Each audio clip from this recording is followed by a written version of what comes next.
أعوذ بالله من الشيطان الرجيم بسم الله الرحمن الرحيم الحمد لله رب العالمين نحمده ونصلي على رسوله الكريم أما بعد சலாம் சொல்லுவதை முக்கியத்துவம் அல்லாஹ் குர்ஆனில் சொல்கிறான் யா அய்யுஹல்லதீன ஆமனு லா தத்குலூ புயூதன் கைர புயூதின் ஹத்தா தஸ்தஹிஸு வ துஸல்லிமு அலா அஹ்லிஹா தாலிகும் ஹைருல் லக்கும் லஅல்லக்கும் ததக்கரூன்.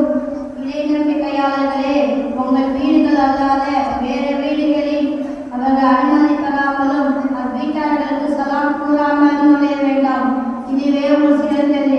இதனால் படிப்பினை பெறுவீர்கள். நபிகள் நாயகம் ஸல்லல்லாஹு அலைஹி வஸல்லம் அவர்கள் கூறினார்கள், ஒன்றாவது அஃஷுஸ் ஸலாம பைனக்கும், உங்களுக்கு மத்தியில் சலாம் சொல்வதை பரப்புங்கள். இரண்டாவது அஃதுல் இபாதத்தில் அலகுல் இல்மி, வணக்கங்களில் சிறந்தது மார்க்க கல்வியை தேடுவதாகும். மூன்றாவது குலில் அஃபு வலவ்